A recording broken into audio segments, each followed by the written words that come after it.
Hello and welcome to the topic medium vessel vasculitis in the rheumatology module.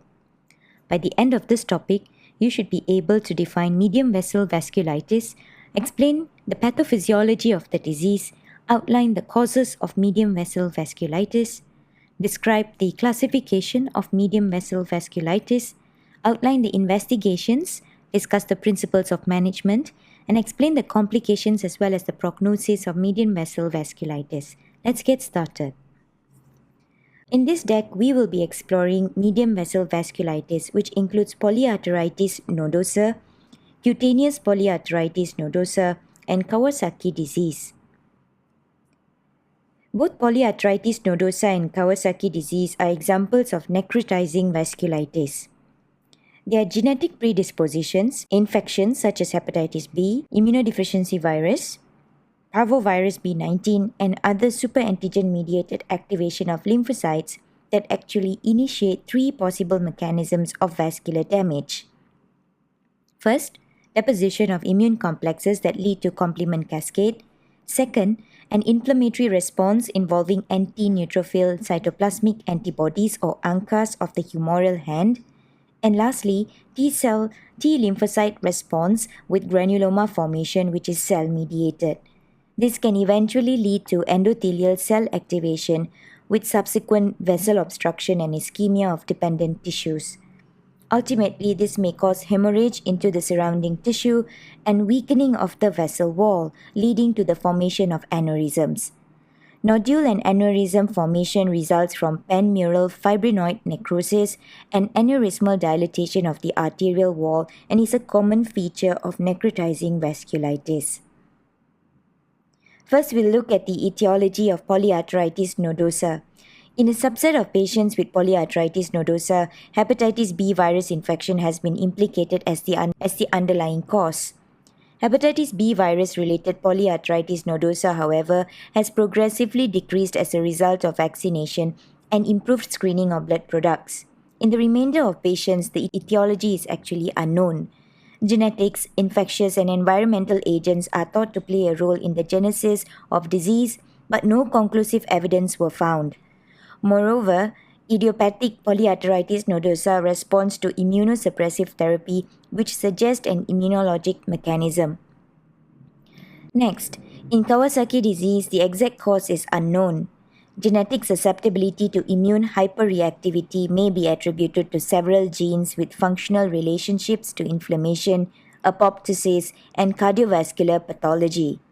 Examples of this would be variants with high affinity to Fc receptor of immunoglobulin G and functional polymorphism of the inositol 1,4,5 trisphosphate 3 kinase C gene, which acts as a negative regulator of the T cell activation.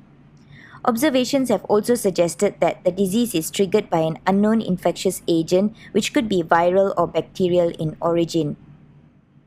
So now let's explore the general classification of vasculitis. Vasculitis can be classified according to the size of predominant vessels affected: small, medium, large vessel vasculitis.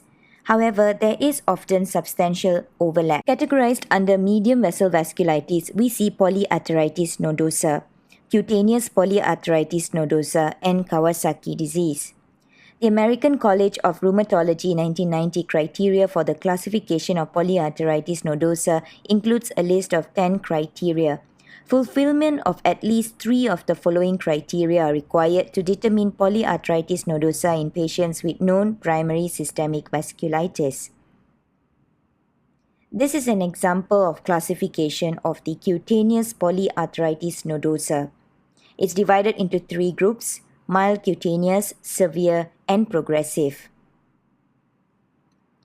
Kawasaki disease can be further classified into clinical stages. Untreated, the cause of Kawasaki disease is as follows. First, the acute febrile stage, which is stage 1, and this lasts 1 to 2 weeks.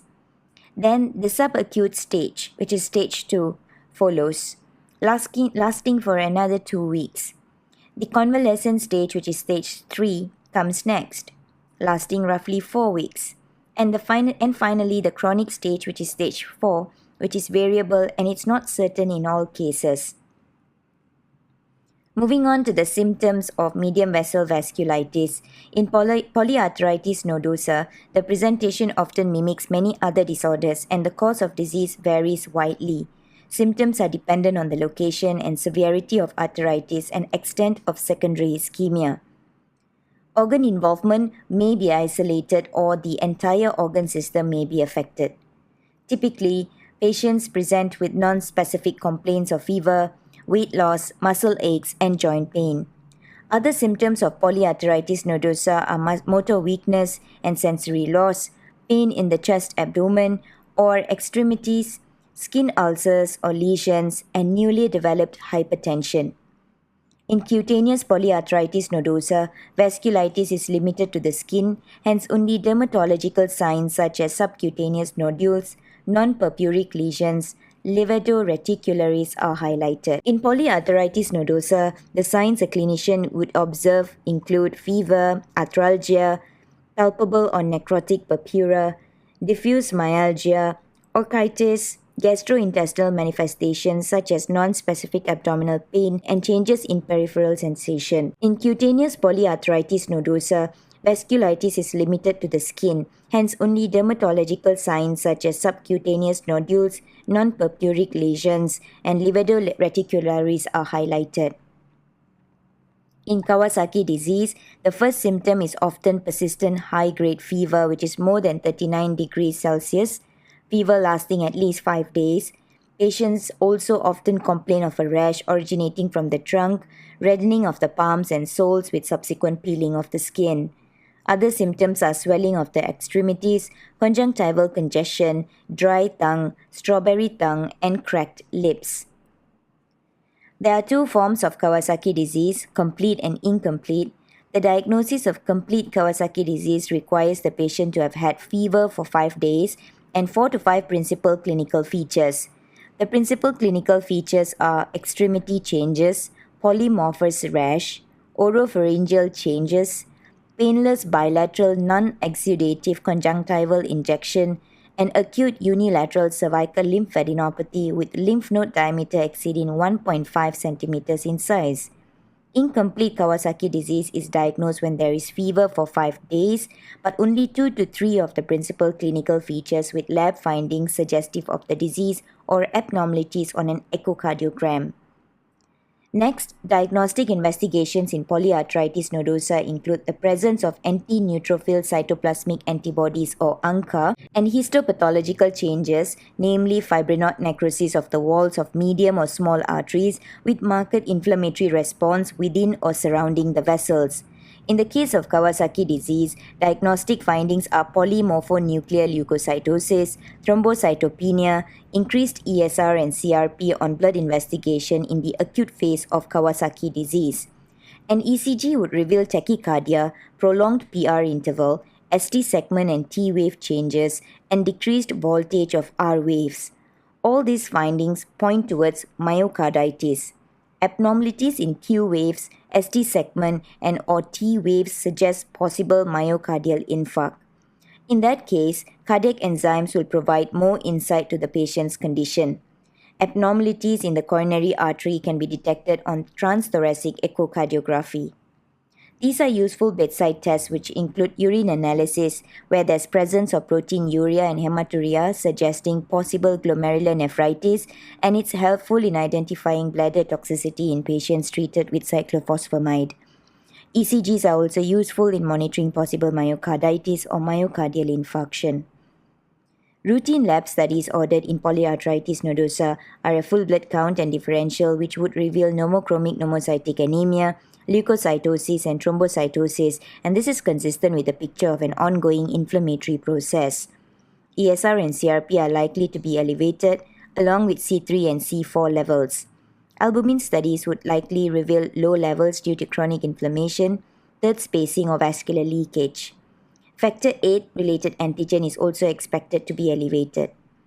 Hepatitis B titers will be positive in cases of hepatitis B virus related polyarthritis nodosa.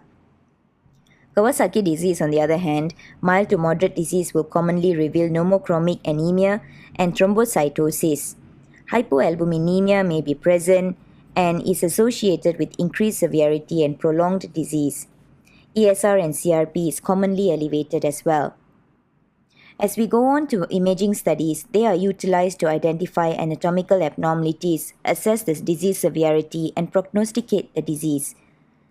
Chest radiographs are able to identify infiltrates, nodules, consolidations, pleural effusions, and cardiomegaly. An angiography allows the diagnosis of polyarteritis nodosa by confirming the presence of aneurysm in the mesenteric and renal arteries. Angiography is also used in diagnosing and monitoring disease progression in Takayasu arteritis and Kawasaki disease. A transthoracic echocardiography detects coronary artery abnormalities in Kawasaki disease. Functional studies such as nerve conduction tests are used to evaluate neurological manifestations. Biopsies of tissues involved and can determine the pattern of vessel inflammation. The presence of immunoglobulins and complement found by immunofluorescence on tissue sections may be helpful in determining the specific type of vasculitis. Moving on, let's look at medical therapy. Polyarteritis nodosa unrelated to hepatitis B virus is treated with the same approach as other forms of vasculitis, which is by means of immunosuppression using agents such as corticosteroids and cyclophosphamide. Treatment is started early and aggressively, especially in severe disease. Hepatitis B virus-related polyarteritis nodosa has a slightly different approach. While immunosuppression will control the vasculitis, it is associated with increased viral replication. Therefore, a short course of aggressive immunosuppression is followed by plasma exchange and antiviral therapy. With long-term use of steroids, bisphosphonates is also given for bone protection. The medical management of Kawasaki disease mainly aims to prevent cardiac complications, especially coronary artery aneurysms. Besides that, medical therapy also aims to quickly reduce the frequency and intensity of other disease manifestations to shorten hospitalization and speed up recovery. IVIG is most effective given within the first 10 days of disease onset. A single dose IVIG drastically reduces the risk of coronary artery aneurysms. High doses of oral aspirin are also used, along with IV glucocorticoids, especially in cases of treatment-refractory disease. In polyarteritis nodosa, the most prominent complications are organ infarction, aneurysm rupture in the kidneys, liver, heart, pancreas, stroke, encephalopathy, myelopathy, heart failure, myocardial infarction, pericarditis, and renal failure. Kawasaki disease has its own set of prominent complications, and they are coronary artery aneurysms. The risk of aneurysms are highest during the second and third weeks following disease onset. Rupture or thrombosis of aneurysms are potentially fatal. Other complications include myocardial infarction, myocarditis, and arrhythmias. To summarize, vasculitis is defined as the inflammation of blood vessels. Medium vessel vasculitis include polyarteritis nodosa and its subtype, which is cutaneous polyarteritis nodosa and Kawasaki disease. In the pathophysiology, genetic predispositions, infections, and superantigen-mediated activation of lymphocytes initiate three possible mechanisms of vascular damage. The exact causes of medium vessel vasculitis is unknown. However, studies have shown that there are genetic, infectious, and environmental components to it. Clinical manifestations of polyarteritis nodosa is the same as any vasculitis, which includes fever, arthralgia, palpable or necrotic purpura, diffuse myalgia, and specific to certain organs such as the gastrointestinal tract as well as the genital urinary tract. In cutaneous polyarteritis nodosa, vasculitis is limited to the skin, hence only dermatological signs such as subcutaneous nodules, non-purpuric lesions, and livedo reticularis are highlighted. The diagnosis relies on the recognition of a compatible clinical presentation supported by lab, imaging, and histological studies. Treatment is dependent on clinical presentation and pattern of organ involvement. Glucocorticoids are the mainstay of treatment for controlling many forms of vasculitis. Additional immunosuppressive agents include methotrexate and cyclophosphamide, which are disease-modifying agents. Prognoses are generally good for Kawasaki disease, while majority of patients with cutaneous polyarteritis nodosa would not progress to polyarteritis nodosa.